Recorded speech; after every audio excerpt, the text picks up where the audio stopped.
நண்பர்கள் அனைவருக்கும் வணக்கம்.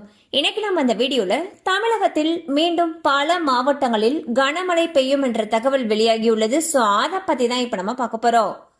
தமிழகத்தில் அடுத்த 6 நாட்களுக்கு கனமழை தொடரும் என்று வானிலை ஆய்வு மையம் தெரிவித்துள்ளது. தென்கிழக்கு அரபிக்கடல் மற்றும் அதனை ஒட்டிய வடக்கு கேரள கடலோர பகுதிகளின் மேல் ஒரு வளிமண்டல கீழடுக்கு சுழற்சி நிலவுகிறது. இதன் காரணமாக 2025 அக்டோபர் 12ஆம் தேதி முதல் அக்டோபர் 17ஆம் தேதி வரை தமிழகத்தில் மிதமான மழையும் கனமழையும் பெய்ய வாய்ப்புள்ளது.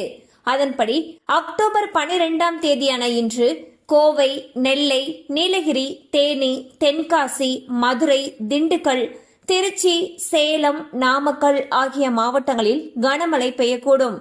மேலும் அக்டோபர் 13ஆம் தேதியன்று கோவை, திருப்பூர், நீலகிரி, ஈரோடு, தேனி, திண்டுக்கல், சேலம், நாமக்கல் ஆகிய மாவட்டங்களில் கனமழை பெய்ய வாய்ப்புள்ளது. சோ பாத்தீங்கன்னா தமிழகத்துல அடுத்த 6 நாட்களுக்கு, அதாவது அக்டோபர் 12ஆம் தேதியிலிருந்து 17ஆம் தேதி வரைக்கும் பல மாவட்டங்கள்ல கனமழைக்கு வாய்ப்பு இருப்பதாக வானிலை ஆய்வு மையம் அறிவிச்சிருக்காங்க. சோ மழை அதிகமாக பெய்யும் பட்சத்தில் அந்த பகுதிகளில் இருக்கக்கூடிய பள்ளி கல்லூரிகளுக்கு விடுமுறை விடப்படுவதற்கான வாய்ப்புகளும் அதிக அளவுல இருக்கு. கண்டிப்பா அந்த அப்டேட் உங்களுக்கு பயனுள்ளதா இருந்திருக்கும் நம்புறோம். மேலும் இது போல அப்டேட்ஸ் உங்களை உடனே ரீச் ஆகணும்னு நினைச்சீங்கன்னா நம்ம சேனலோடு தொடர்ந்து இணைந்திருங்கள். தேங்க்யூ ஃபார் வாட்சிங்.